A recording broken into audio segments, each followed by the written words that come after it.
Hey everyone, I have here the officially licensed brick-built Fender Stratocaster electric guitar. This is a roughly 1/4 scale model. Came out earlier this year. I bought mine on Amazon for $50. This is made by Mega Construx. The size of it is rather small, but it is rather cool. I'm personally not big into packaging, but this did come in a box that doubles as a completed guitar case, so I'll be showing you that later, but this is everything else. The guitar itself with the stand and also a pick, which itself is very special. This comes with just 243 pieces, so the assembly process doesn't take too long, and there definitely are some very specialized pieces that were designed and created and produced specifically for this one model and this one model alone. There are no stickers, so anything you see decorated is a printed piece, and the stand can be broken down to be relatively flat as well. The whole thing is also able to be handled. You know, it has enough durability to pick it up and move it around and play a little bit of air guitar with it. It does not come with a strap, though they do have simulated strap nuts on it. I think that's one thing that's missing, is just the strap piece. The stand is designed to hold the instrument vertically, though there's a little bit of slip from side to side if you make it perfectly vertical, so it's a little bit more comfortable to have it slightly to one side or slightly to the other, which also just gives a little bit more attitude and I think just makes the whole thing look better. However, you can find a spot where it will display horizontally as well, so that's an option for you. The overall shaping is very good, but if you turn this flat on to you, you can start to see some light coming through some of the tiny gaps between pieces, because the way it's built, you practically build the entire red body portion of it on a single plane. Most of the parts are the exact thickness of the whole thing, so there's no overlap between pieces, and that allows a little bit of light to come through. Also, it's not nice to see a little bit of variation in the red there. Mega Construx has been pretty good with their plastics, but they let me down on this one and not going with the absolute maximum quality and the maximum consistency. It feels like they went down a notch for this one, where they should have, if anything, gone up a notch for such a special production here. Input jack as a specialized piece is nice. I like the whammy bar shaping a lot, and it's very easy to remove. You can also change the angle of that. I like the soft tip that's on it. It's unfortunate that the pickup selector is just done as part of a print, but it is printed onto the pick guard, which is all one piece here, one flat piece that's a fairly durable feeling. I don't know if it's vinyl or what the material is, but it feels pretty right. You know, it's very glossy and it feels hard. You have individual pieces that are specially printed for the tone knobs or dials there, and also the volume control, which only goes up to 10, not 11. I mean, you got to rely on the amp to go up to 11. The pickups are nice prints there, and the strings. Oh, the strings are so cool. I'll show you something that's especially nice about those in just a second. But the fretboard here is all made with printed pieces or printed tiles going all the way up there. And along the neck, if you look around the back, you see the base of it. And all along here are some specialized pieces of specialized shapes that I'm not familiar with.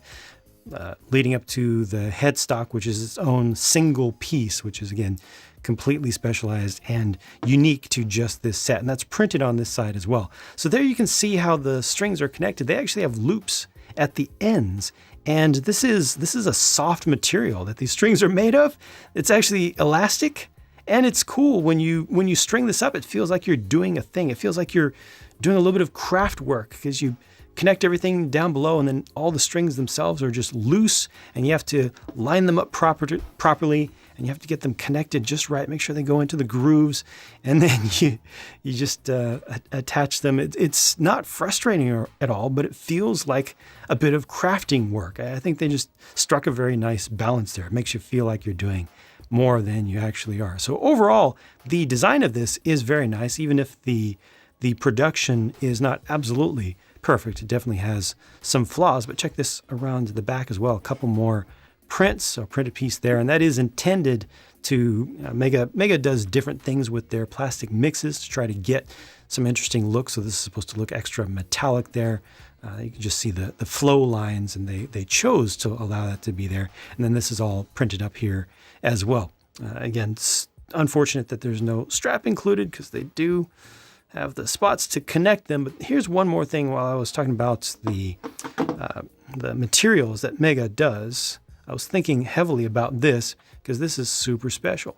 This pick looks like mother of pearl with a little embossing on it. And that's just from combining together some translucent white and some pearly iridescent white and allowing the flow lines to show and just injecting in a certain way to make that look right. I mean, that is fantastic. And you can kind of weave this through the strings to get it to be held in place if you prefer that sort of look. It's just a really deluxe piece. They didn't have to do that, but you know, they kind of went above and beyond with that. I like it. Speaking of above and beyond, when you get the kit, it is presented just like this, and there's a sleeve here with a couple pieces of tape that you can just release. You take that sleeve off, and then inside of this is, well, this is the box, and inside of this would be the bags of pieces and the instructions and everything. But once you're done with the build-up,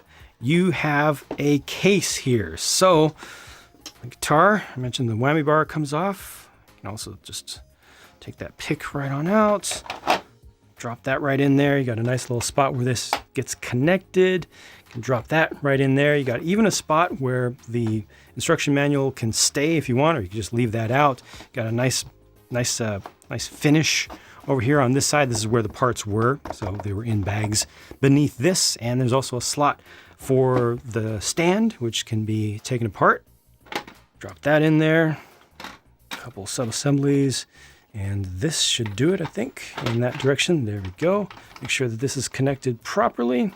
And there you go. That is your guitar case. You can carry it around, you can store it, or you can just leave this whole thing on display as well. It actually has a pretty nice finish to it. There's no texture, there's no palpable texture to it, but it has a little bit of a satin finish, kind of grabs your fingers a little bit, and has that leather look to it, as well as some photorealistic stitching on the sides. Again, I paid $50 US for this. I don't know what the prices are in other countries. I know that Mega Construx is difficult to get in, frankly, most countries of the world. I do apologize for that, but again, I did get mine off of Amazon.com. It feels like a lot of money for the number of pieces. If you look at a price to part ratio, it's like 20 cents, which is ridiculous, but a lot of those pieces are large. A lot of those pieces are highly specialized, and overall, the building and ownership experience of this thing, I think, is very good. And I think that the case plays a large part in that, surprisingly. Again, I personally don't care about packaging very much, but this is packaged so nicely and in such a useful way as well, even just for storage and archival purposes. And the experience of opening that box up and seeing this thing completed, it's extra, it's a little special. They definitely should have done better with the color consistency. The gaps I don't worry about as much. They aren't as noticeable as the ones that I showed you. Most of the time you're not going to have a bright white light behind where you're storing this, but I did want to make sure that I pointed that out. It is a negative against this, and in some cases in some ways you could consider some of the highly specialized pieces to be a negative as well for this, because it takes away from the brick building experience. But at the same time, a lot of those specialized pieces make this more accurate than anything that would be made by, for instance, another company trying to do a similar type of thing with less specialized pieces, less specialized pieces. So all told, I think that Mega has done a very good thing here, and they actually created a new theme for this they call Mega Collabs. I'm very curious to find out what they'll come out with next in that series. I think they're off to a great start. Let me know what you think about this down in the comments. Thank you for watching, and I'll talk to you again very soon.